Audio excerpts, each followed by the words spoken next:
নমস্কার শ্রোতা বন্ধুরা, গল্প কথার আসরের আজকের অনুষ্ঠানে যোগদানের জন্যে আপনাদের অশেষ ধন্যবাদ। আমি রাজীব ঘোষ। শুনতে থাকুন সাহিত্যিক শরদিন্দু বন্দ্যোপাধ্যায়ের ঐতিহাসিক উপন্যাস গৌর মল্লার।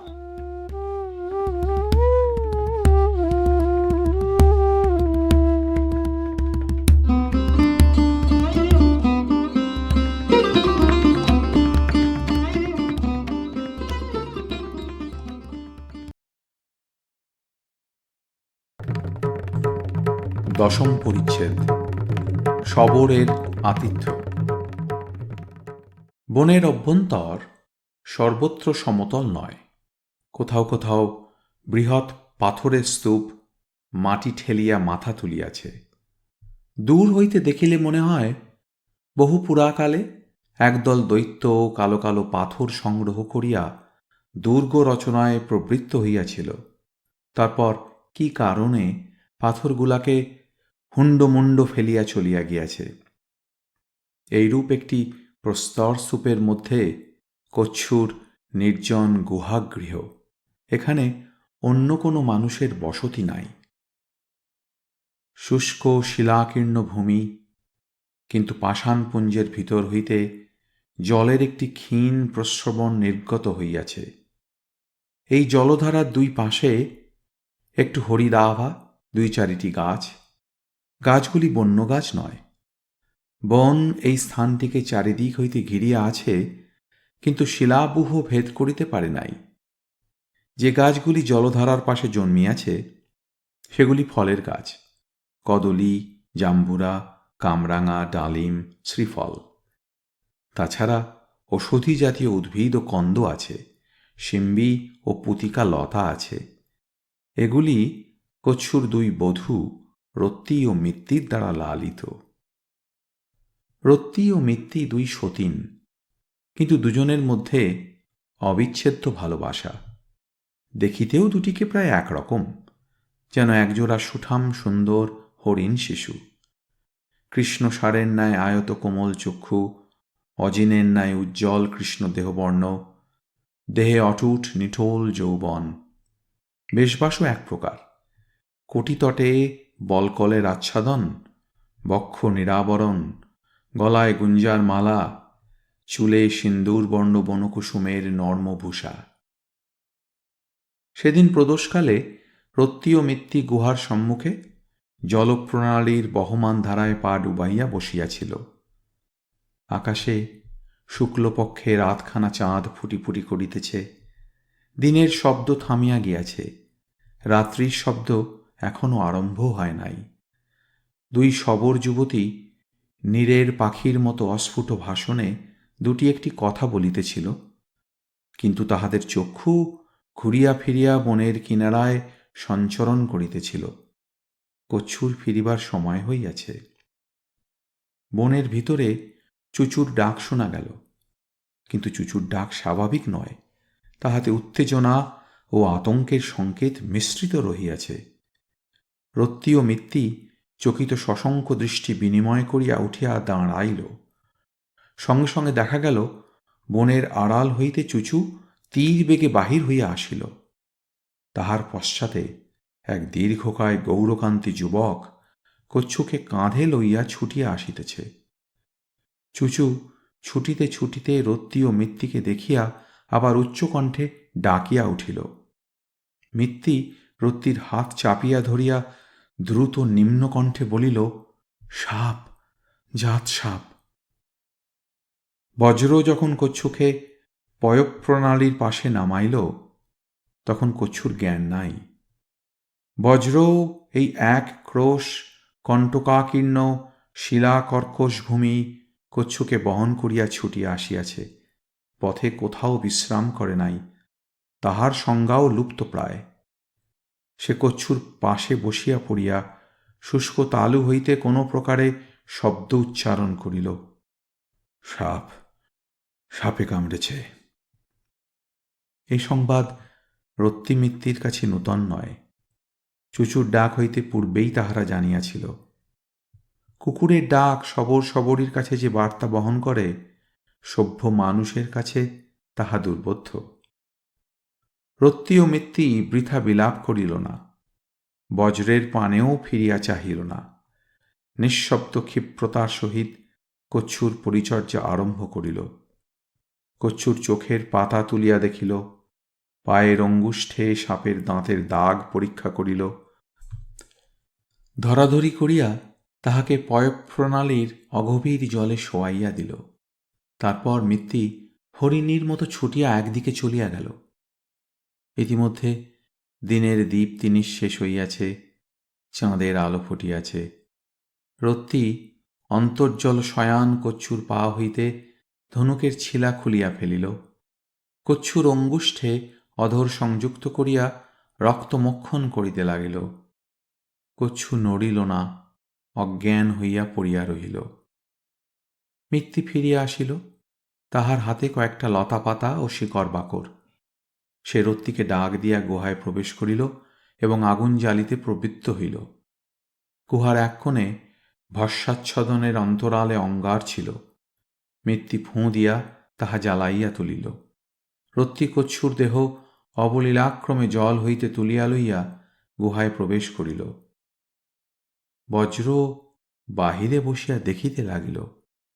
আজ সমস্ত দিনের অনভ্যস্ত পরিশ্রমে তাহার বজ্রকঠিন দেহও গুঁড়া হইয়া গিয়াছে। কচ্ছুর প্রাণ বাঁচাইবার জন্য যেটুকু তাহার সাধ্যও তাহা সে করিয়াছে, কিন্তু সে সাপের মন্ত্রৌষধি জানে না, আর কি করিতে পারে?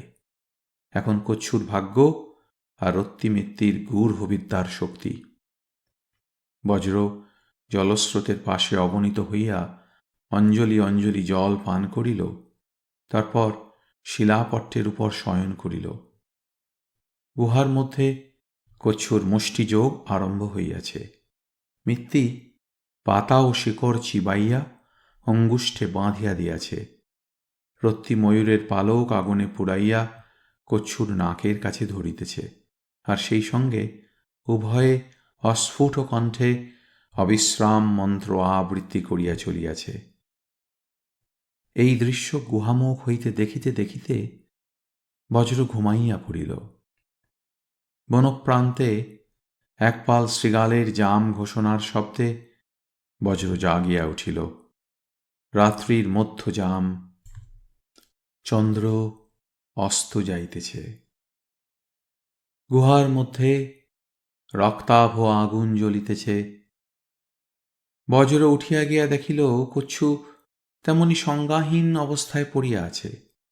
রত্তি ও মিত্তি তার দুই পাশে বসিয়া সর্বাঙ্গে হাত বুলাইতেছে ও গূঢ় স্বরে মন্ত্র পড়িতেছে। বজ্র জিজ্ঞাসু নেত্রে রত্তি ও মিত্তির পানে চাহিল, কিন্তু তাহাদের মুখের ভাব তন্ময় সমাহিত। বজ্র প্রশ্ন করিতে পারিল না কচ্ছুর জীবনের আশা আছে কি না। সে বাহিরে আসিয়া আবার শয়ন করিল।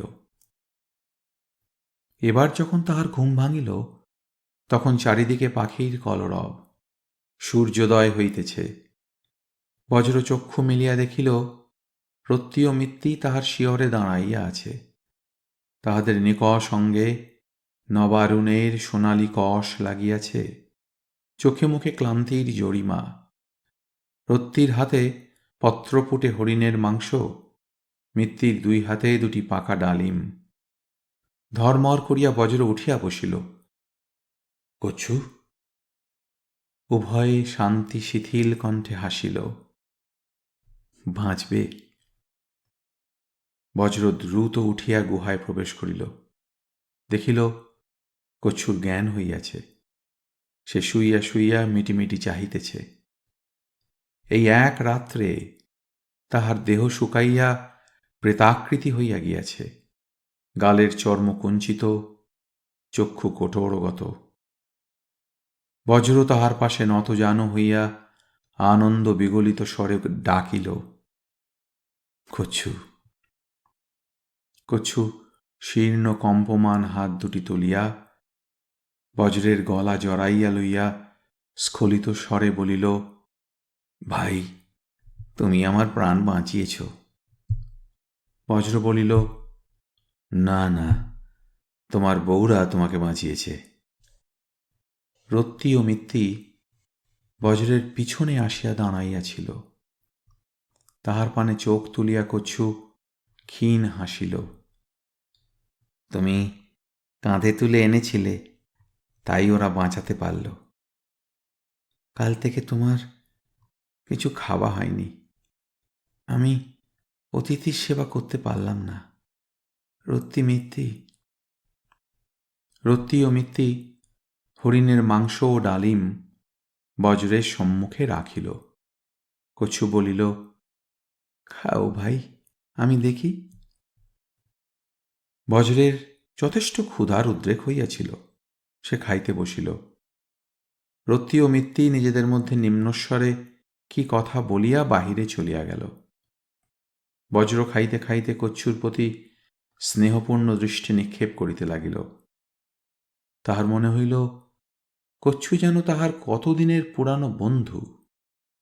কচ্ছু যমের মুখ হইতে ফিরিয়া আসিয়াছে, এই তৃপ্তিতে তাহার হৃদয় পূর্ণ হইয়া উঠিল। আহার শেষে বজ্র বাহিরে গিয়া জল পান করিল। বাহিরে কিন্তু রত্তি মিত্তিকে দেখিতে পাইল না। সে ফিরিয়া আসিয়া কচ্ছুর কাছে বসিয়া বলিল, রত্তি মিত্তি কোথায় গেল? তাদের দেখলাম না। কচ্ছু বলিল, বোধহয় জঙ্গলে গেছে শিকারের খোঁজে। কাল আমি কিছু মেরে আনতে পারলাম না।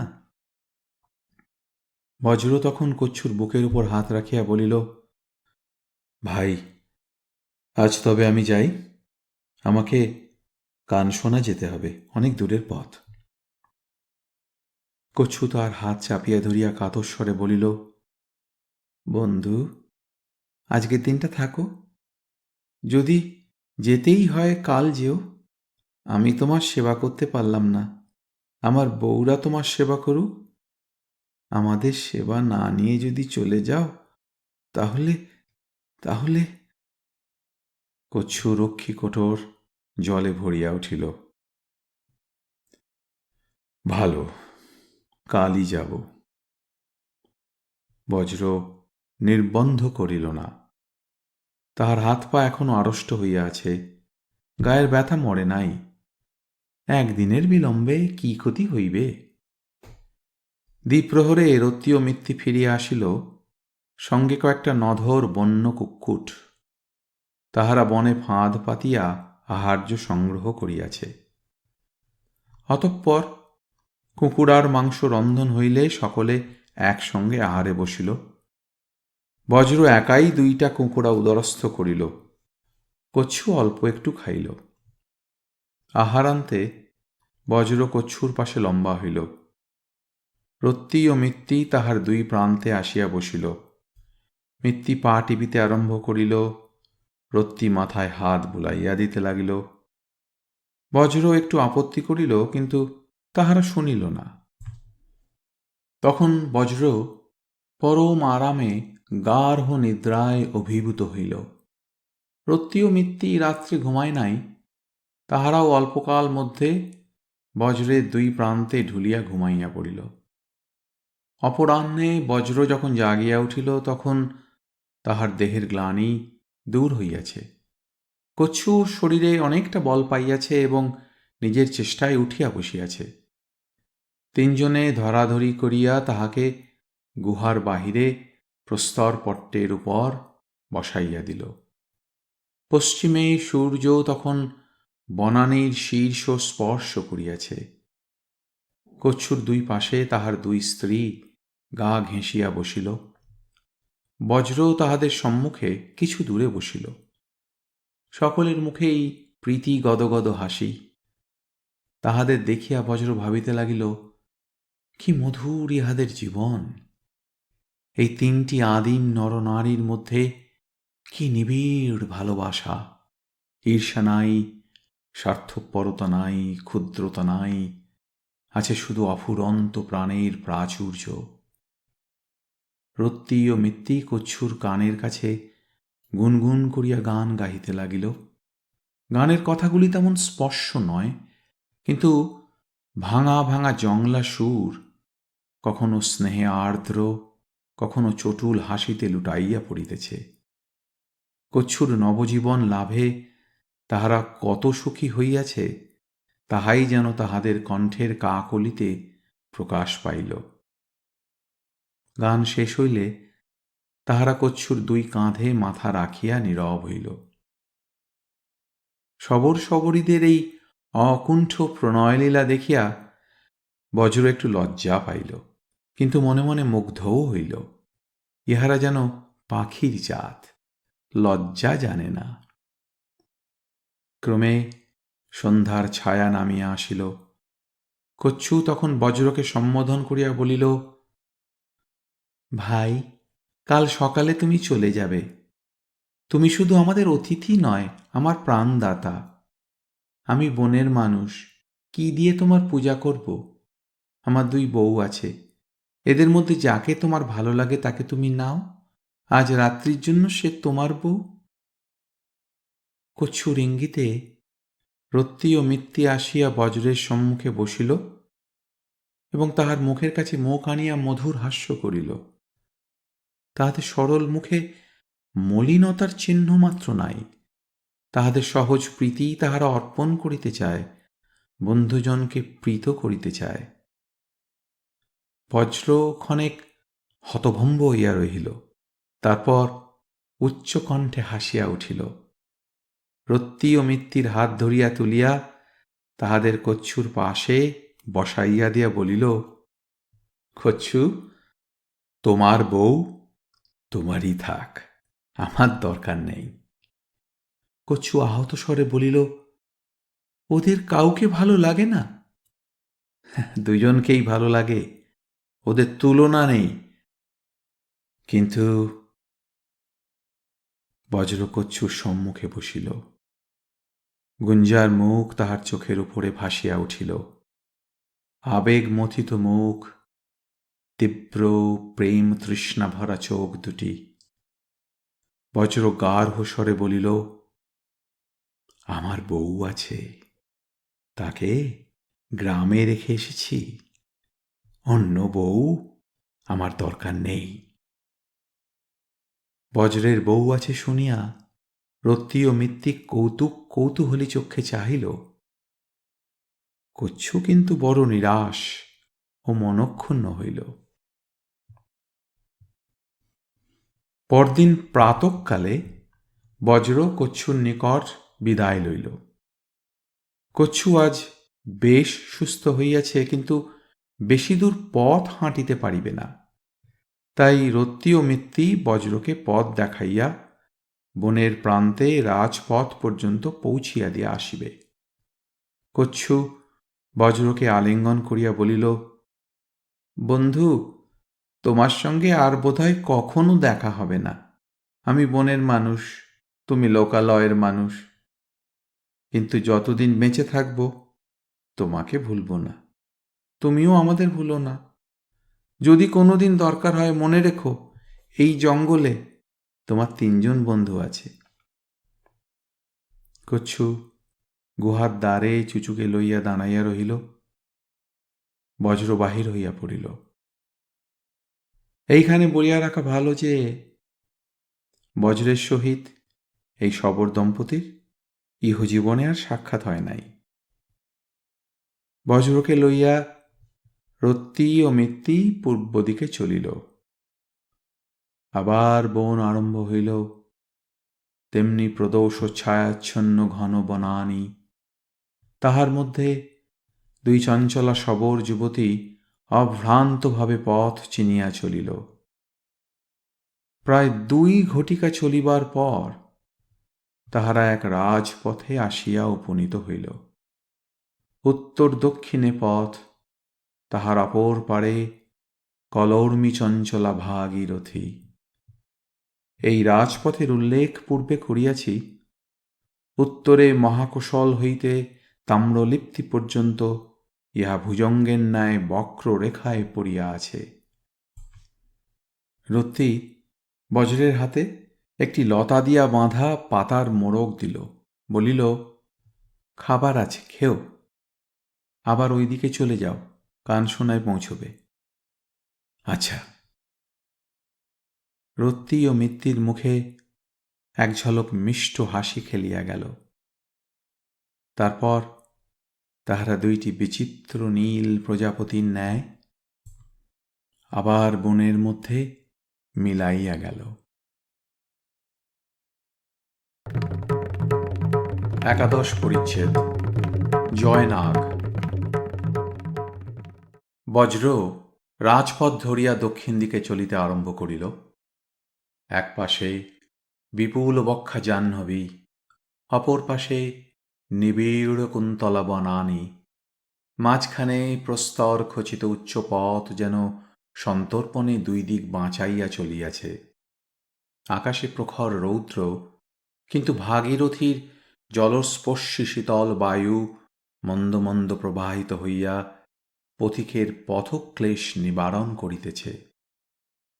রাজপথে যাত্রীর বাহুল্য নাই। কদাচিৎ দুই একটি সৈনিক বেশধারী অশ্বারোহী দক্ষিণ হইতে উত্তরে কিংবা উত্তর হইতে দক্ষিণে মন্দ স্বচ্ছন্দ গতিতে চলিয়া যাইতেছে, অন্যথা পথ নির্জন। নদী তীরে জনবসতি নাই। সম্ভবত প্রতি বৎসর বর্ষাকালে গঙ্গার তুঙ্গস্ফীত জলধারা কূল ভাসাইয়া লইয়া যায়, তাই মানুষ এখানে বাসস্থান রচনা করিতে সাহসী হয় নাই। ক্রোশের পর ক্রোশ জনহীন বেলাভূমি। কোথাও কাঁসের স্তম্ভ জন্মিয়াছে, কোথাও বালুময় সৈকতে সঙ্গীহীন সারস এক পা তুলিয়া নিশ্চল দাঁড়াইয়া আছে, কোথাও বা উচ্চ পাহাড়ের গায়ে কোটরবাসী অসংখ্য গাং শালিকের কিচিমিচি। স্থল অপেক্ষা জলে বরং মানুষের চিহ্ন কিছু অধিক পাওয়া যায়। গঙ্গার স্রোতে দূরে দূরে ছোট ছোট ডিঙি ও ভরা ভাসিতেছে। কখনো বড় বহিত্র পাল তুলিয়া মরাল গমনে চলিয়াছে। দূর হইতে তাহার পট্টপত্তনের উপর মানুষের সচল আকৃতি দেখা যাইতেছে। সব মিলিয়া বহিঃপ্রকৃতির একটি নিশ্চিন্ত নিরুদ্বেগ রূপ। তৎপরতা আছে, কিন্তু তরা নাই। সূর্য মধ্য গগনে আরোহণ করিলে বজ্র পথপার্শ্বের এক বৃহৎ অশ্বত্থ তলে আসিয়া দাঁড়াইল। প্রাতঃকাল হইতে অনেকখানি পথ হাঁটা হইয়াছে, এইবার একটু বিশ্রাম করা যাইতে পারে। জঠরে অগ্নিদেব জ্বলিতে আরম্ভ করিয়াছে, তাহারও শান্তিবিধান আবশ্যক। কিন্তু সর্বাগ্রে গঙ্গায় অবগাহন স্নান। বজ্র অশ্বত্থের ছায়াতলে খাদ্যের পুঁটুলি রাখিয়া তীরের দিকে অগ্রসর হইল। নদীতট এইখানে ঢালু হইয়া জলে মিশিয়াছে। বজ্র চকিত হইয়া দেখিল, জলের কিনারায় একটা উলঙ্গপ্রায় মানুষ দাঁড়াইয়া আছে এবং গামছার মতো রক্তবর্ণ একটি বস্ত্রখণ্ড ঊর্ধ্বে তুলিয়া নাড়িতেছে। মানুষটার দৃষ্টি ছিল নদীর দিকে, তাই সে প্রথমে বজ্রকে দেখিতে পায় নাই। কিন্তু বজ্র যখন তীরে নামিয়া গেল, তখন তাহাকে দেখিয়া সে এমনভাবে চমকিয়া উঠিল যেন সে কোনো গর্হিত কার্যে ধরা পড়িয়াছে। বজ্র লোকটিকে দেখিয়া ঈষৎ বিস্মিত হইয়াছিল, কিন্তু কোনো প্রকার সন্দেহ তাহার মনে উদয় হয় নাই। লোকটির পরিধানে কেবল কৌপিন, গামছার মতো বস্ত্রখণ্ডটি সম্ভবত তাহার কটিবাস। বজ্র ভাবিল, লোকটি হয়তো যাযাবর সম্প্রদায়ের ভিক্ষু, স্নান করিয়া কটিবাস শুকাইতেছে। সে আর তাহাকে লক্ষ্য করিল না, জলে নামিয়া পরম আরামে স্নান করিতে লাগিল। লোকটি কিন্তু চোখে উৎকণ্ঠা ভরিয়া বারবার তাহার পানে চাহিতে লাগিল। তাহার আকৃতি দীর্ঘায়িত ও দৃঢ়, মুখে ঈষৎ শ্মশ্রুগুম্ফ আছে, কিন্তু দেখিলে সাধু বৈরাগী বলিয়া মনে হয় না। মুখে উদাসীনতা বা বৈরাগ্যের চিহ্ন মাত্র নাই। অবশেষে লোকটি কথা কহিল, ছদ্ম তাচ্ছিল্যের সহিত বলিল, তুমি দেখছি দূরের যাত্রী। কোথা থেকে আসছো? বজ্র গাত্র মার্জন করিতে করিতে বলিল, উত্তরের গ্রাম থেকে। তুমি গ্রামবাসী? কোথায় যাবে? কর্ণসুবর্ণে। আগে কখনো কর্ণসুবর্ণে গিয়েছ? অপরিচিত ব্যক্তির এত অনুসন্ধিৎসা বজ্রের ভালো লাগিল না। তবু সে সহজভাবেই উত্তর দিল, না। তুমি কে? লোকটি অমনি নিজেকে ভিতরে গুটাইয়া লইল। আমি পরিব্রাজক। বজ্র আর প্রশ্ন করিল না। লোকটি একটি নীরব থাকিয়া আবার বলিল, কর্ণসুবর্ণে কি কাজে যাচ্ছ? বজ্র এবার সতর্ক হইল। তাহার মনে হইল লোকটি কেবল কৌতূহল বশেই প্রশ্ন করিতেছে না, কোনো গূঢ় অভিসন্ধি আছে। বজ্র উত্তর দিল, গ্রামে কাজকর্ম নেই, তাই নগরে যাচ্ছি, যদি কিছু কাজ পাই। স্নান সারিয়া সে তীরে উঠিল। লোকটি কিন্তু ছাড়িবার পাত্র নয়। আবার প্রশ্ন করিল, তোমার হাতে ও কিসের অঙ্গদ? সোনার? বজ্র লঘুস্বরে বলিল, না, পিতলের। সোনা কোথায় পাব? সে বস্ত্র পরিধান করিয়া অশ্বত্থর তলে ফিরিয়া গেল। পাতার মোড়ক খুলিয়া আহারে বসিল। প্রচুর কুক্কুট মাংস ও কয়েকটি সুপক্ক কদলী। পরম তৃপ্তির সহিত তাহাই আহার করিতে করিতে বজ্র গলা বাড়াইয়া দেখিল, লোকটি তখনও নদী তীরে দাঁড়াইয়া আছে। মাঝে মাঝে অশ্বত্থ বৃক্ষের পানে সংশয়পূর্ণ পশ্চাৎদৃষ্টি নিক্ষেপ করিতেছে, আবার নদীর দিকে ফিরিয়া বস্ত্র আন্দোলিত করিতেছে। বজ্রের কৌতূহল বৃদ্ধি পাইল। লোকটি কে? এমন অদ্ভুত আচরণ করিতেছে কেন? বজ্র আহার করিতে করিতে গলা উঁচু করিয়া দেখিতে লাগিল। কিছুক্ষণ কাটিবার পর দেখা গেল গঙ্গাবক্ষে একটা দীর্ঘ শীর্ণ ডিঙা তীরের দিকে আসিতেছে। ডিঙাতে ৮-১০ জন লোক একের পর এক বসিয়া আছে।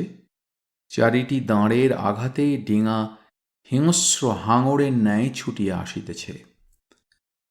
তীরের কাছাকাছি আসিলে ডিঙার লোকগুলা একসঙ্গে বলিয়া উঠিল, জয়নাগ। তীরের লোকটি উত্তর দিল, জয়নাগ। ডিঙা তীরে ভিড়িল। ২ জন দাঁড়ি ছাড়া সকলে নামিয়া পড়িল। তখন ডিঙা আবার মুখ ঘুরাইয়া দূর পরপারের পানে ছুটিয়া চলিয়া গেল। যে কয়জন লোক আসিয়াছিল তাহারা সকলে তীরস্থ ব্যক্তিকে ঘিরিয়া ধরিল। তাহারা সকলেই দৃঢ়কায় বলবান ব্যক্তি, বেশবাস প্রায় তীরস্থ ব্যক্তির ন্যায়। দেখিলে মনে হয় তাহারা একই সম্প্রদায়ের লোক। তীরস্থ ব্যক্তির মৃদু কণ্ঠে অন্যদের কিছু বলিল। অন্যেরা ভ্রুকুটি করিয়া অশ্বত্থতলের দিকে তাকাইতে লাগিল। বজ্র একটু অস্বস্তি অনুভব করিল। লোকগুলার আচরণ রহস্যময়। ইহারা যদি দস্যু তস্কর হয়, তাহা হইলে এতগুলো লোকের বিরুদ্ধে তাহার একার কোনো আশা নাই। কিন্তু বিপদের মুখে পলায়ন করা তাহার প্রকৃতি বিরুদ্ধ। সে বসিয়া আহার করিতে লাগিল। লোকগুলা নিম্ন কণ্ঠে জল্পনা করিল। তারপর একের পর এক সারি দিয়া অশ্বত্থ বৃক্ষের পাশ দিয়া উপরে উঠিতে লাগিল। বজ্রের নিকট দিয়া যাইবার সময় তীক্ষ্ণভাবে তাহাকে নিরীক্ষণ করিয়া গেল। বজ্র নিরুৎসুকভাবে তাহাদের পর্যবেক্ষণ করিল। বজ্র দেখিল, নূতন লোকগুলি রাজপথ লঙ্ঘন করিয়া ওপারের জঙ্গলে অদৃশ্য হইয়া গেল। কেবল পুরানো লোকটি গেল না। সে বন্ধুভাবে বজ্রের কাছে আসিয়া দাঁড়াইল, হাসিয়া বলিল, তুমি বোধহয় জানো না আমরা কে? বজ্র মাথা নাড়িয়া বলিল, না। আমরা নাগ সম্প্রদায়ের পরিব্রাজক, দেশে দেশে ঘুরে বেড়াই। বজ্র সামান্য কৌতূহল প্রকাশ করিল, তাই বুঝি জয়নাগ বললে? হ্যাঁ, জয়নাগ শুনলে আমাদের দলের লোককে চিনতে পারি। তুমি যাদের দেখলে, ওরা পুণ্ড্রদেশে তীর্থ পর্যটনে গিয়েছিল। লোকগুলিকে দেখিলে পুণ্যলোভী তীর্থ পর্যটক বলিয়া মনে হয় না। কিন্তু বজ্র তাহা বলিল না। তাহার ভোজন শেষ হইয়াছিল। সে নদীতে গিয়া হাত মুখ ধুইল, জল পান করিল, বলিল, আমি এবার চললাম, তুমি কি এখানেই থাকবে? নাগ পরিব্রাজক একবার দূরে গঙ্গার অপর পারে দৃষ্টি প্রেরণ করিল, অবহেলা ভরে বলিল, আমরা কখন কোথায় থাকি ঠিক নেই। তুমি চললে? ভালো। তোমার যেমন চেহারা, নিশ্চয়ই রাজার সৈন্যদলে কর্ম পাবে। বজ্র ক্ষণেক ইতস্তত করিয়া বলিল, রাজার নাম কি? পরিব্রাজক চক্ষু কুঞ্চিত করিয়া বলিল, তুমি গৌড়ের মানুষ, রাজার নাম জানো না? না। কি নাম? পরিব্রাজক ঔদাসীন্যের অভিনয় করিয়া বলিল, কে জানে, আমরা নাগপন্থী বৈরাগী, রাজা রাজরার সংবাদ রাখি না। বজ্র একটু হাসিয়া যাত্রা করিল। সে বুঝিয়াছিল ইহারা ভণ্ড বৈরাগী, ইহাদের কোনো গুপ্ত অভিসন্ধি আছে।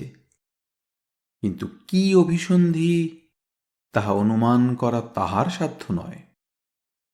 সে পথ চলিতে চলিতে ভাবিতে লাগিল, নগর এখনো দূরে, কিন্তু ইহারই মধ্যে নগরের দীর্ঘ প্রলম্বিত ছায়া তাহার পথের উপর পড়িয়াছে।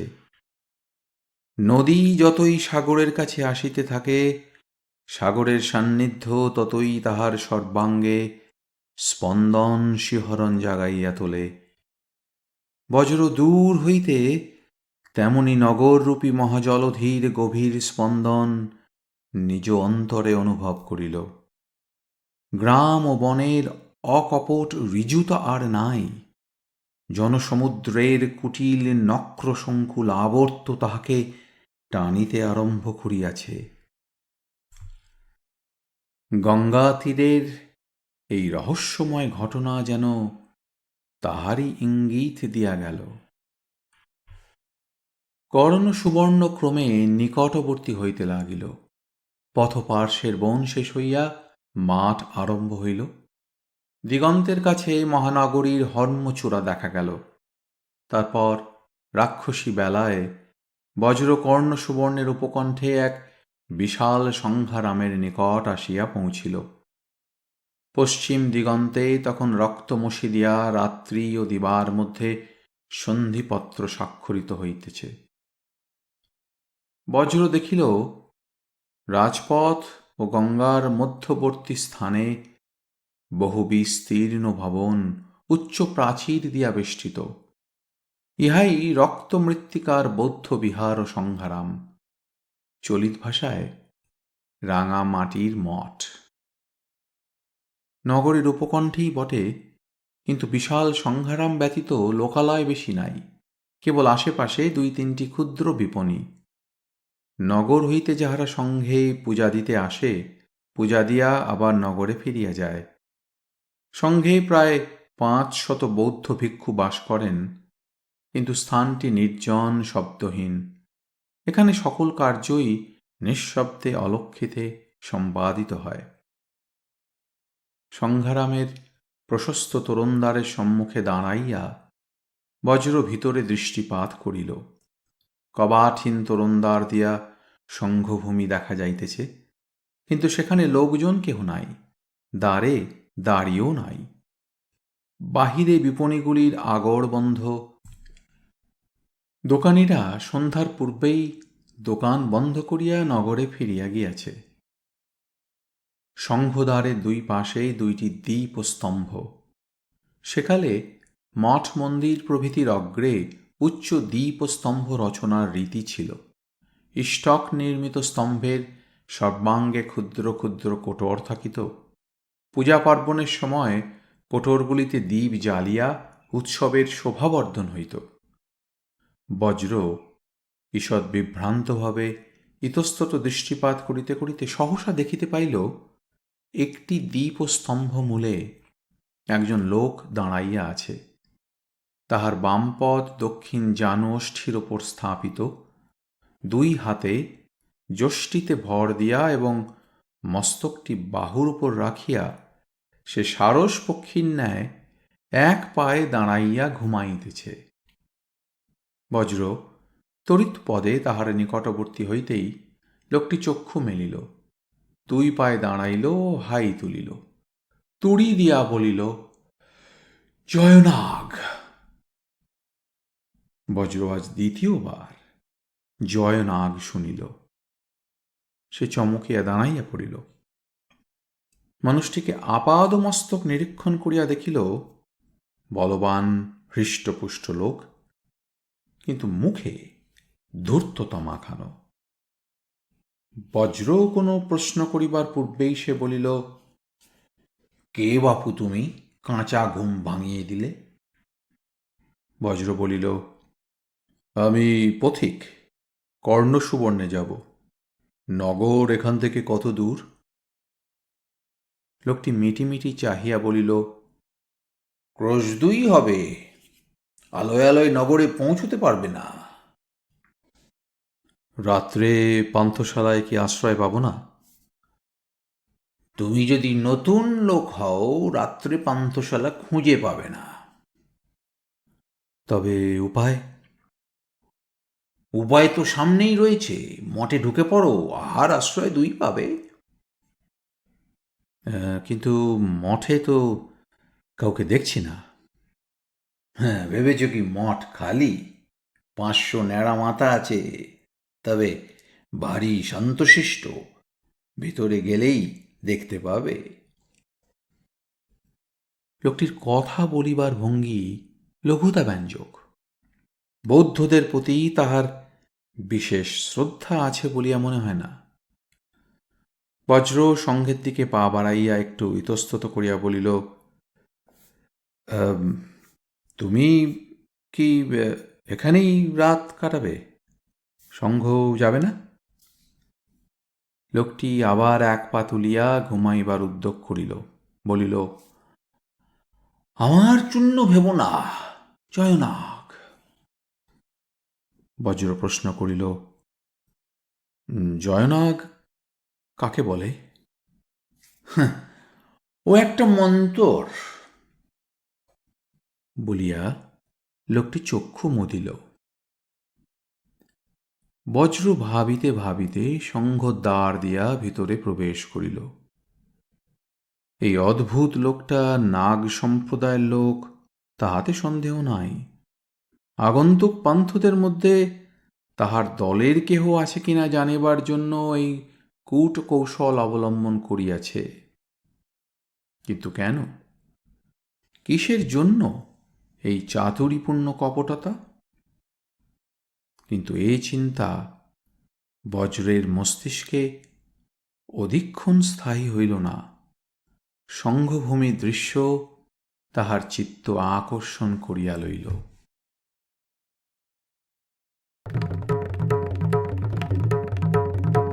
দ্বাদশ পরিচ্ছেদ। শিলভদ্র। রক্তমৃত্তিকার মহাবিহার এক পাটক ভূমির উপর অবস্থিত। 3 দিকে প্রাচীর, পিছনে গঙ্গা। বিহার ভূমির মধ্যস্থলে উচ্চ ত্রিভূমক হর্ম, নিম্নতল প্রশস্ত, দ্বিতল তদপেক্ষা ক্ষুদ্র, ত্রিতল আরও ক্ষুদ্র স্তূপের আকৃতি। এই স্তূপ সদৃশ ভবনের মধ্যতলে সাক্ষ্যমুনির দিব্য দেহাবশেষ রক্ষিত আছে। এই গন্ধকুটিকে কেন্দ্র করিয়া চারিপাশে সারি সারি ভিক্ষুগণের প্রকোষ্ঠ, অগণিত প্রকোষ্ঠ, প্রত্যেকটিতে একজন ভিক্ষু বাস করেন। প্রকোষ্ঠগুলি নিরাভরণ, শয়নের জন্য একটি কাঠের পাটাতন ও একটি জলের কুম্ভ, অন্য কোনো তৈজস নাই। বজ্র এদিক ওদিক দৃক্পাত করিতে করিতে চলিল। অধিকাংশ পরিবেণই শূন্য। ভিক্ষুরা পরিক্রমণের জন্য গঙ্গার তীরে গিয়াছেন। শরীর রক্ষার জন্য ইহা তাহাদের নিত্য কর্ম। কদাচিৎ একটি দুইটি ভিক্ষু পরিবেণের কবাটহীন দ্বারের কাছে বসিয়া পুঁথি পড়িতেছেন। সন্ধ্যার মন্দালোকে নত হইয়া তাহারা পাঠে নিমগ্ন। বজ্রকে চক্ষু তুলিয়া দেখিলেন না। ঘুরিতে ঘুরিতে অবশেষে বজ্র বিহারের পশ্চাৎ দিকে এক চত্বরের নিকট উপস্থিত হইল। বৃহৎ গোলাকৃতি চত্বর, তাহার মধ্যস্থলে বসিয়া দুইটি বৃদ্ধ লঘুস্বরে আলাপ করিতেছেন। একটি বৃদ্ধ স্থূল ও খর্বকায়, মুখে মেদমণ্ডিত প্রসন্নতার সহিত পদাভিমানের গাম্ভীর্য। অন্য বৃদ্ধটি সম্পূর্ণ বিপরীত, দীর্ঘ দেহ ক্ষীণ ও তপকৃশ, স্কন্ধ হইতে মস্তক সম্মুখ দিকে একটু অবনত হইয়া পড়িয়াছে। মুখে মাংসলতার অভাববশত চিবুক ও হনুর অস্থি তীক্ষ্ণভাবে প্রকট হইয়া আছে। ইহার মুখভাব হইতে পদবী অনুমান করা যায় না। নিম্নতম শ্রেণীর শ্রমণও হইতে পারেন, কিন্তু অন্য বৃদ্ধটি যেরূপ সম্ভ্রমের সহিত তাহাকে সম্ভাষণ করিতেছেন, তাহাতে মনে হয় ইনি সামান্য ব্যক্তি নয়।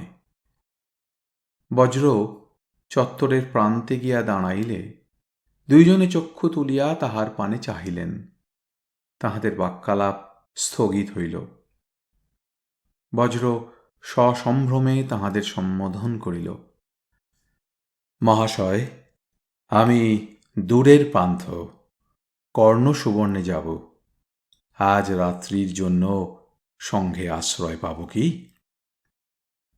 স্থূলকায় বৃদ্ধটি বলিলেন, অবশ্য। তিনি এক হস্ত উত্তোলন করিতেই একটি অল্প বয়স্ক শ্রমণ আসিয়া তাহার পাশে দাঁড়াইল। তিনি বলিলেন, মণিপদ্ম, অতিথির পরিচর্যা কর। অন্য বৃদ্ধটি এতক্ষণ অপলক নেত্রে বজ্রের পানে চাহিয়াছিলেন। তাহার শান্ত মুখে ক্রমশ বিস্ময়ের ভাব ফুটিয়া উঠিতেছিল। শ্রমণ মণিপদ্ম যখন অন্য বৃদ্ধের আদেশ পালনের জন্য বজ্রের দিকে পা বাড়াইল, তখন তিনি তাহাকে ডাকিয়া নিম্নস্বরে কিছু বলিলেন। মণিপদ্ম গভীর শ্রদ্ধায় নত হইয়া তাহার কথা শুনিল। তারপর বজ্রের কাছে আসিয়া বলিল, ভদ্র, আসুন আমার সঙ্গে। মণিপদ্ম প্রথমে বজ্রকে গঙ্গা তীরে লইয়া গেল। বিস্তীর্ণ ঘাটে রাত্রির ছায়া নামিয়াছে। জলের উপর ধূসর আলোর ম্লান প্রতিফলন। ঘাটের পৈঠাগুলির উপর পরিক্রমণরত ভিক্ষু শ্রমণের নিঃশব্দ ছায়ামূর্তি। কেহ কাহারও সহিত কথা বলিতেছে না, ক্ষণেকের জন্য গতি বিলম্বিত করিতেছে না। যন্ত্রচালিত পুত্তলিকার ন্যায় ঘাটের এক প্রান্ত হইতে অন্য প্রান্ত পর্যন্ত পাদচারণা করিতেছে। দৃষ্টিভূমি নিবদ্ধ, বক্ষ বাহুবদ্ধ, এমন প্রায় ৩-৪ শ্রমণ। বজ্র দেখিল সংঘ নিতান্ত জনহীন নয়। ঘাটে হস্তমুখ প্রক্ষালনের পর বজ্রকে লইয়া মণিপদ্ম এক প্রকোষ্ঠে উপনীত হইল। ইতিমধ্যে প্রকোষ্ঠগুলিতে দীপ জ্বলিতে আরম্ভ করিয়াছে। কয়েকজন শ্রমণ বর্তিকা হস্তে দ্বারে দ্বারে দীপ জ্বালাইয়া ফিরিতেছে। মণিপদ্ম প্রকোষ্ঠে দীপ জ্বালিয়া এক পাশে রাখিল, বলিল, আপনি বিশ্রাম করুন, আমি আপনার আহার্য নিয়ে আসি। মণিপদ্ম চলিয়া গেল। বজ্র প্রকোষ্ঠে বসিয়া রইল। ক্রমে আশেপাশের পরিবেনগুলিতেও জনসমাগম হইতে লাগিল। ভিক্ষুরা সান্ধ্যকৃত্য সমাপন করিয়া আসিয়াছেন, কিন্তু কোথাও চঞ্চলতার আভাস নাই। অল্প আলোকে ছায়ার ন্যায় সঞ্চারমান মানুষগুলি, কদাচিৎ নিম্নস্বর বাক্যালাপের গুঞ্জন, যেন ভৌতিক লোকের অবাস্তব পরিমণ্ডল। তারপর গন্ধকুটি হইতে মধুর স্বনে ঘণ্টিকা বাজিতে লাগিল। ভিক্ষুগণ শশকক্ষ ছাড়িয়া সেই দিকে যাত্রা করিলেন। সেখানে ভগবান তথাগতের পূজার্চনা হইবে। তারপর ভিক্ষুদের নৈশভোজন। পূজার্চনার ঘণ্টিকা নীরব হইবার কিয়ৎকাল পরে মণিপদ্ম বজ্রের আহার্য লইয়া উপস্থিত হইল। আহার্যের মধ্যে ঘৃতপক্ষ তণ্ডুল ও গোধূমের একটা পিণ্ড এবং ফলমূল, কিন্তু পরিমাণে প্রচুর। বজ্র আহারে বসিল। মণিপদ্ম সম্মুখে নতজানু হইয়া পরিবেশন করিল। শ্রমণ মণিপদ্ম বজ্রেরই সমবয়স্ক, সুশ্রী ক্ষীণাঙ্গ প্রফুল্ল মুখ যুবক। মণ্ডিত মস্তক ও পীত বস্ত্র তাহার মনের সরসতা মুছিয়া ফেলিতে পারে নাই। তাহার বৈরাগ্য সহজ আনন্দেরই রূপান্তর। বজ্র আহার করিতে করিতে তাহার সহিত দুই চারিটি বাক্যালাপ করিল। দেখিল মণিপদ্মের বুদ্ধিদীপ্ত মনে কোনো কৌতূহল নাই, উচ্চাকাঙ্ক্ষাও নাই। সকলের আজ্ঞাধীন হইয়া অন্যের সেবা করাই তাহার আনন্দময় স্বধর্ম। আহার সমাধা হইলে মণিপদ্ম বলিল, ভদ্র, একটি অনুরোধ আছে। যদি ক্লেশ না হয়, আর্য শীলভদ্র আপনার সঙ্গে দেখা করতে চান। বজ্র বলিল, ক্লেশ কিসের? কিন্তু আর্য শীলভদ্র কে? মণিপদ্ম বলিল, সদ্ধর্ম ভাণ্ডার আর্য শীলভদ্রের নাম শোনেননি? বজ্র মাথা নাড়িল, না। কে তিনি? মণিপদ্ম বিস্ময়াহতভাবে চাহিয়া রইল। শীলভদ্রের নাম জানে না এমন মানুষ আছে? যাহার শিষ্যত্ব গ্রহণ করিবার আশায় সুদূর চীন দেশ হইতে গুণগ্রাহীরা ছুটিয়া আসে, দেশের লোক সেই শীলভদ্রের নাম জানে না? শেষে মণিপদ্ম বলিল, আমার ধারণা ছিল শীলভদ্রের নাম সকলেই জানে। তিনি নালন্দা বিহারের মহাধ্যক্ষ। তাহার মতো জ্ঞানী পৃথিবীতে নেই। বজ্র দীন কণ্ঠে বলিল, ভাই, আমি গ্রামের ছেলে, পৃথিবীর কিছুই জানি না। আর্য শীলভদ্র আমার সঙ্গে দেখা করতে চান কেন? তা জানি না। তিনি আদেশ করেছেন যদি আপনার ক্লেশ না হয়, আহারের পর আপনাকে তাঁর কাছে নিয়ে যেতে। আমি প্রস্তুত। আজ সন্ধেবেলা যে দুটি বৃদ্ধকে দেখলাম, ইনি কি তাঁদেরই একজন? হ্যাঁ, যিনি শীর্ণকায় অসতিপর বৃদ্ধ তিনি। আর অন্যটি? তিনি এই রক্তমৃত্তিকা বিহারের মহাস্থবির। অতঃপর মণিপদ্ম বজ্রকে লইয়া কক্ষ হইতে বাহির হইল। গন্ধকুটির নিম্নতলে এক কোণে একটি প্রকোষ্ঠে শীলভদ্র বসিয়া আছেন। কক্ষটি সাধারণ পরিবেনের মতোই ক্ষুদ্র ও নিরাভরণ।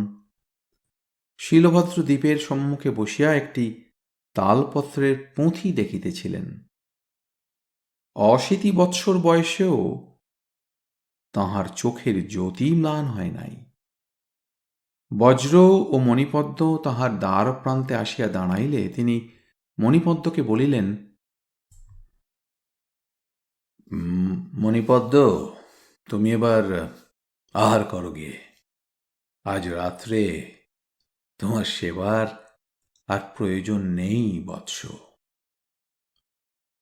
মণিপদ্ম হাসি মুখে প্রণাম করিয়া চলিয়া গেল। শীলভদ্র বজ্রকে বলিলেন, এসো, উপবেশন করো। বজ্র আসিয়া শীলভদ্রের সম্মুখে এক ফিটিকায় বসিল। শীলভদ্র পুঁথি বন্ধ করিয়া সূত্র দিয়া বাঁধিতে বাঁধিতে বজ্রকে নিরীক্ষণ করিলেন, তাহার বাহুতে অঙ্গদ দেখিলেন, তারপর বলিলেন, তোমার নাম কি বৎস? বজ্র বলিল, আমার নাম বজ্রদেব। শীলভদ্র তখন ধীরস্বরে বলিলেন, আমি তোমাকে দুই একটি প্রশ্ন করব, ইচ্ছা না হয় উত্তর দিও না। আজ সন্ধ্যায় তোমাকে দেখে অনেক দিনের পুরানো কথা মনে পড়ে গেল, তাই তোমাকে ডেকেছি। আমার পরিচয় বোধহয় শুনেছ। আমি শীলভদ্র, নালন্দা বিহারের অধ্যক্ষ। প্রাচী মণ্ডলের বিহারগুলি পরিদর্শনের জন্য বেরিয়েছি। এখান থেকে সমতট যাব। সমতট আমার জন্মস্থান। মৃত্যুর পূর্বে একবার জন্মভূমি দেখবার ইচ্ছে হয়েছে। তারপর যদি বুদ্ধের ইচ্ছা হয়, আবার এই পথে নালন্দায় ফিরে যাব। শীলভদ্র একটু হাসিয়া নীরব হইলেন, যেন নিজের পরিচয় দিয়া বজ্রকেও পরিচয় দিবার জন্য আহ্বান করিলেন। বজ্র তাহার শান্ত মুখের পানে চাহিয়া অনুভব করিল, ইনি সাধারণ কৌতূহলী মানুষ নয়, অন্য স্তরের মানুষ। চাতক ঠাকুরের সহিত আর আকৃতির কোনই সাদৃশ্য নাই, কিন্তু তবু যেন কোথায় মিল আছে। বজ্র স্থির করিল, ইহার কাছে কোনো কথা গোপন করিবে না। সে বলিল, আপনি প্রশ্ন করুন, আমি উত্তর দেব। শীলভদ্র তাহার মুখভাব লক্ষ্য করিতেছিলেন। বলিলেন, তুমি বুদ্ধিমান। তোমার পিতার নাম কি? আমার পিতার নাম শ্রী মানবদেব। স্মিত হাস্যে শীলভদ্রের চক্ষু প্রান্ত কুঞ্চিত হইল। তিনি বলিলেন, আমার অনুমান মিথ্যা নয়। তুমি মানবদেবের পুত্র, শশাঙ্কদেবের পৌত্র। 30 বছর আগে তোমার পিতাকে আমি দেখেছিলাম। তখন তাঁর বয়স ছিল তোমারই মতো।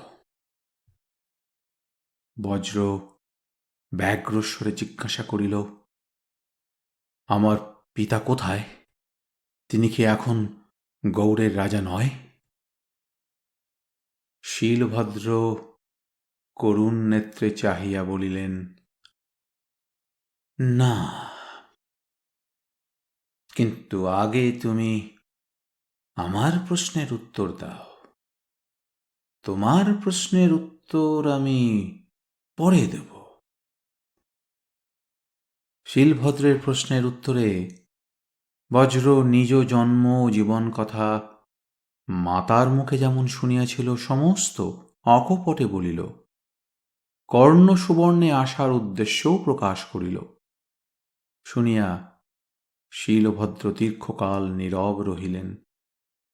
শেষে কোমল স্বরে বলিলেন, বৎস, তোমার পিতা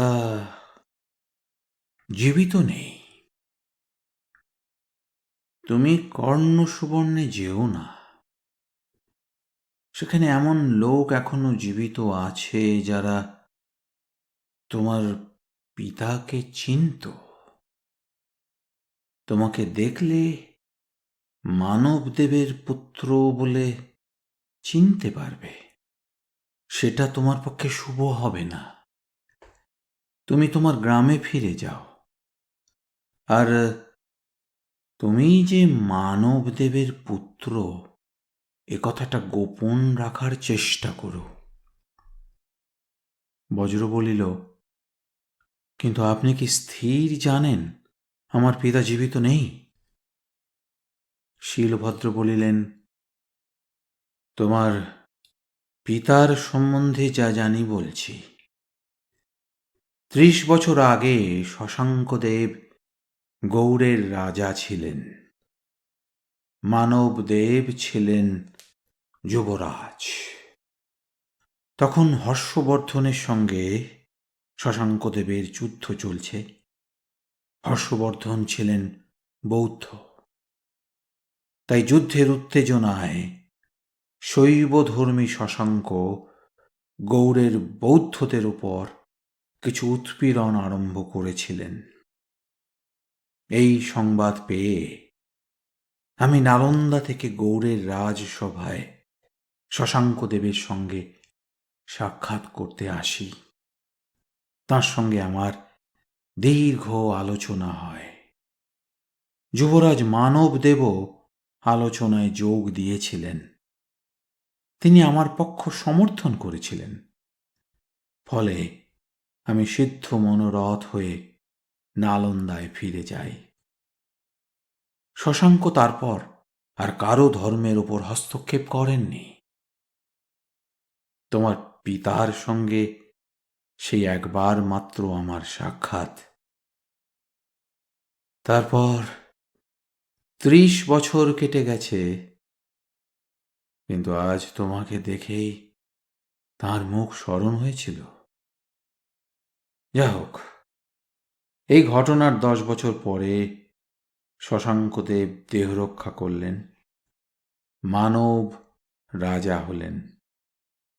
মানব সিংহাসন লাভের কয়েক মাস পরে ভাস্কর বর্মা উত্তর থেকে গৌড় আক্রমণ করলেন। জঙ্গলে মানবের সঙ্গে তাঁর যুদ্ধ হল। মানব পরাজিত হয়ে কর্ণ সুবর্ণে ফিরে এলেন। কিন্তু ভাস্কর বর্মা তাঁর পশ্চাৎ ধাবন করেছিলেন। কর্ণ সুবর্ণে দ্বিতীয়বার যুদ্ধ হল। এবারও মানব পরাজিত হলেন। রাজপুরী রক্ষার জন্য অমিত বিক্রমে যুদ্ধ করতে করতে তিনি ভাস্কর বর্মার হাতে বন্দী হলেন। জনশ্রুতি আছে মানব যুদ্ধে গুরুতর আহত হয়েছিলেন।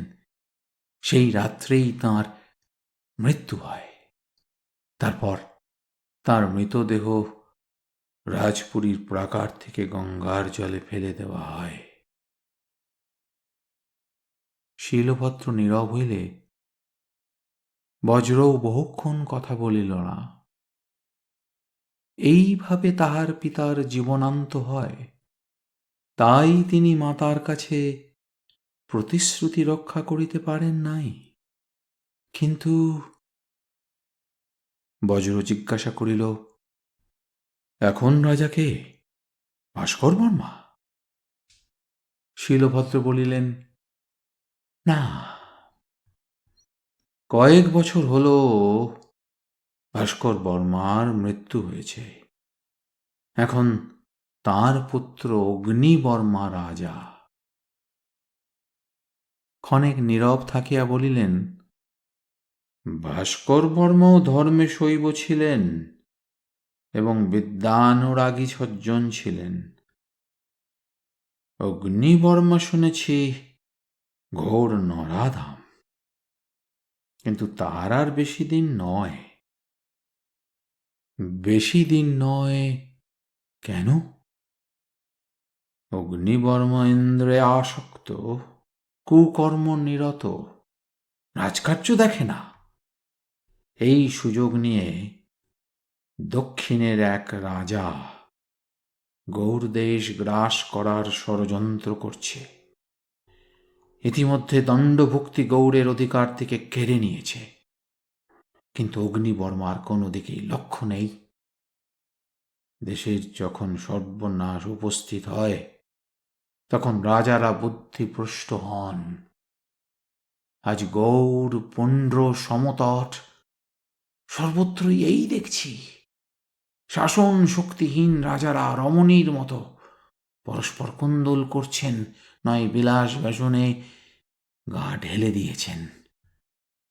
রাষ্ট্রের অবস্থা ঘূর্ণ চর্বিত কাষ্ঠের ন্যায়। অন্তর্বাণিজ্য বহির্বাণিজ্য দুই উৎসন্নে গিয়েছে। প্রজার মনে সুখ নেই, ধর্মজ্ঞানও লুপ্ত প্রায়। শশাঙ্ক দেবের মৃত্যুর পর থেকে দেশের এই দুর্দিন আরম্ভ হয়েছে। কতদিন চলবে জানি না। যতদিন না দেশে নূতন কোনো শক্তিমান রাজার আবির্ভাব হবে, ততদিন দেশের মঙ্গল নেই। নিঃশ্বাস ফেলিয়া শীলভদ্র নীরব হইলেন। বজ্র প্রশ্ন করিল, আপনি আমাকে গ্রামে ফিরে যেতে বলছেন কেন? শীলভদ্র বলিলেন, তুমি নিঃসঙ্গ নিঃসহায় অবস্থায় কর্ণ সুবর্ণে যাচ্ছ। বর্তমান রাজার লোকেরা যদি জানতে পারে তুমি মানব দেবের পুত্র, তোমার জীবন সংশয় হবে। যারা তোমার পিতাকে হত্যা করেছিল তারা তোমাকে নিষ্কৃতি দেবে না। তোমার পিতা যদি জীবিত থাকতেন তাহলে তাঁর সন্ধান করা তোমার অবশ্য কর্তব্য ছিল, কিন্তু তিনি দীর্ঘকাল মৃত। ব্যর্থ অন্বেষণে নিজের জীবন বিপন্ন করে লাভ কি? বজ্র বলিল, আমার পিতা বেঁচে আছেন এই সম্ভাবনা কি একেবারেই নেই? শীলভদ্র বলিলেন, তোমার পিতা বেঁচে থাকলে রাজ্য পুনরুদ্ধারের চেষ্টা করতেন। গত 20 বছরের মধ্যে সেরূপ কোনো চেষ্টা তো হয়নি।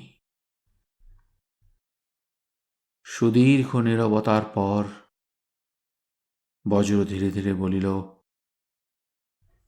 পিতার মৃত্যু সংবাদ নিয়ে মার কাছে ফিরে যেতে আমার মন সরছে না। আমি কর্ণ সুবর্ণে যাব, তারপর যা হয় হবে। শীলভদ্র বলিলেন,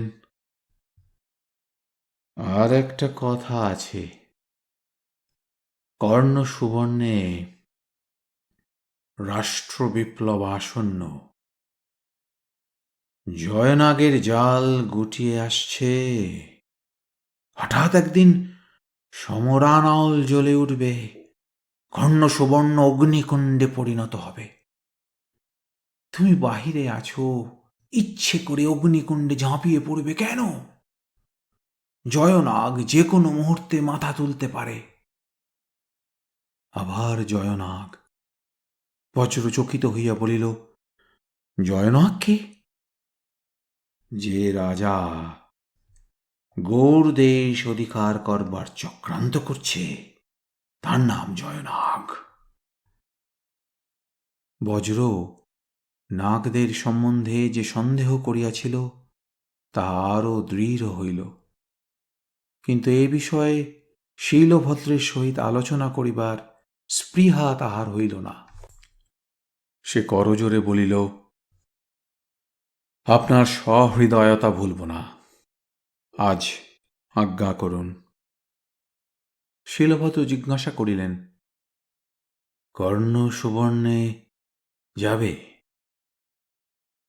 বজ্র বলিল, পিতৃপিতামহের রাজধানীর এত কাছে এসে আমি ফিরে যাব না। আমাকে কর্ণ সুবর্ণে যেতেই হবে। শীলভদ্র নিঃশ্বাস ত্যাগ করিয়া বলিলেন, সকলই তথাগতের ইচ্ছা। যাও, কিন্তু এক কাজ করো, তোমার ওই অঙ্গদ ঢাকা দিয়ে রাখো। কেন? দেশের সোনার বড় অভাব হয়েছে। তোমার হাতে সোনার অঙ্গদ সকলের দৃষ্টি আকর্ষণ করবে। কর্ণ সুবর্ণে দস্যু তস্করের অভাব নেই। শীলভদ্র কর্পটের ন্যায় একটি বস্ত্রখণ্ড লইয়া নিজ হস্তে বজ্রের অঙ্গদের উপর তাগা বাঁধিয়া দিলেন।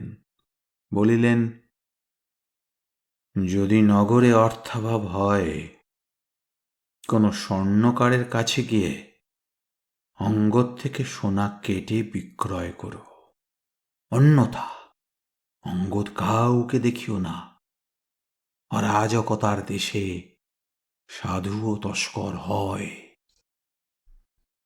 শীলভদ্রের পদধূলি লইয়া বজ্র বলিল, আপনাকে শতকোটি ধন্যবাদ। কর্ণ সুবর্ণে আপনার পরিচিত কেউ আছে কি? শীলভদ্র চকিত চক্ষে তাহার পানে চাহিয়া ক্ষণিক চিন্তা করিলেন। তারপর বলিলেন, পরিচিত অনেক আছে, কিন্তু তাদের দিয়ে কাজ হবে না। তুমি একটি দরিদ্র ব্রাহ্মণের সঙ্গে দেখা করো। তার নাম কোদণ্ড মিশ্র। নগরের দক্ষিণে গঙ্গা তীরে তাঁর কুটির। তিনি কে? তিনি একসময় তোমার পিতামহের সচিব ছিলেন। পিতামহের সচিব? বজ্র আগ্রহ ভরে শীলভদ্রের পানে চাহিয়া রহিল, কিন্তু তিনি আর কিছু বলিলেন না। অতঃপর বজ্র বিদায় লইল। শীলভদ্র দীপ নিভাইয়া অন্ধকারে নিস্তব্ধ বসিয়া রহিলেন। মনে মনে বলিতে লাগিলেন, সুগত, তোমার মনে কি আছে জানি না, এই বালকের হৃদয়ে নিষ্ঠা আছে, ধৈর্য আছে, দৃঢ়তা আছে। যদি প্রাক্তন পুণ্য বলেও পিতৃরাজ্য ফিরে পায়, হয়তো দেশের ভাগ্যও ফিরবে। তাই ওকে কোদণ্ড মিশ্রের কাছে পাঠালাম। এখন তোমার ইচ্ছা।